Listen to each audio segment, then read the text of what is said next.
क्योंकि पिछले कुछ दिनों से जो चर्चा दुबे जी हो रही है वो ये हो रही है कि ये इलेक्शन सिंबल जो बांटे जाते हैं किस आधार पर बांटे जाते हैं, और ये 2-2, 3-3 जो सब लोग अपने ऑप्शन देते हैं उसमें से 2 तो पहले ही बाहर हो गए क्योंकि 2 कॉमन थे, और भी बताया जा रहा है कि शायद धार्मिक चुनाव चिन्ह थे वो इसलिए नहीं दिए गए।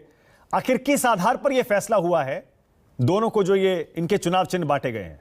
दुबे जी देखिए, एक सिंपल सी बात हमारे देश में है, आप केवल चुनाव सिंबल की बात छोड़ दीजिए, कंपनी रजिस्टर करने जाते हैं तो भी ऐसे ही होता है, एसोसिएशन रजिस्टर करने जाते हैं तब भी ऐसा ही होता है। हमें जो चीज़ चाहिए किसी अथॉरिटी से, वहाँ वो 3 नाम प्रपोजल मांगते हैं कि आपके पास 3 नाम 3 सिंबल हों तो वो हमें दे दीजिए। अब देखना ये होता है, कई बार रूल्स हमारे यहाँ बनते रहे हैं, देखना ये होता है कि पहले से किसी के पास अलॉटेड तो नहीं, मतलब रिजर्व तो नहीं है। इसके अतिरिक्त कहीं ऐसा तो नहीं है कि कोई सिंबल डायरेक्टली पूरे देश में देश की भावना को इफेक्ट कर रहा हो। जैसे आपको याद होगा कि इंदिरा नेहरू गांधी वर्सेस राजनारायण के केस में गाय और दूध पीता हुआ बछड़ा सिंबल दे दिया गया था, फिर वो चैलेंज हुआ था और चैलेंज करके सुप्रीम कोर्ट तक मामला आया तो ये कहा था हाँ ये जन भावनाओं को इफेक्ट करता है सीधा, और ये फ्री एंड फेयर इलेक्शन के लिए ठीक नहीं है। तो देखना ये होता है कि कोई भी नाम, कोई संदेश ऐसा ना हो जो फ्री फेयर इलेक्शन के लिए ठीक ना हो और किसी धार्मिक भावना को, किसी अंदर की भावना को सीधा घोतक करता हो और लोग कैंडिडेट को ना देखकर उस सिंबल को देखकर ही वोट कर दें।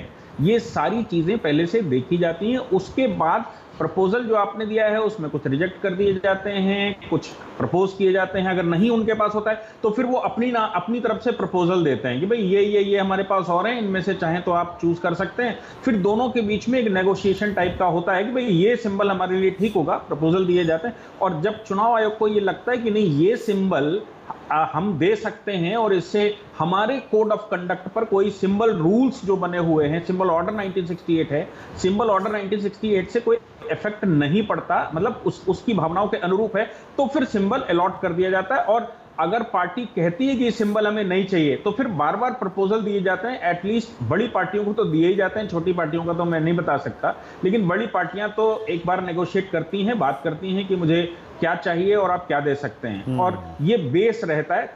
खास तौर से सिंबल रूल्स 1968 बनाया गया है, वो पीछे से इंडिकेट करता है कि कैसे चाहिए। इसके अलावा 1961 के इलेक्शन रूल्स भी हैं, वो भी रहते हैं। पीपल्स रिप्रेजेंटेशन एक्ट में सेक्शन 169 है, उसको भी ध्यान में रखते हैं। तो कई एक चीजें इकट्ठी रहती हैं। फाइनली सिंबल रूल्स जो सिंबल ऑर्डर 1968 रहता है जिसके आधार पर सिंबल अलॉट कर दिया जाता है। ओके।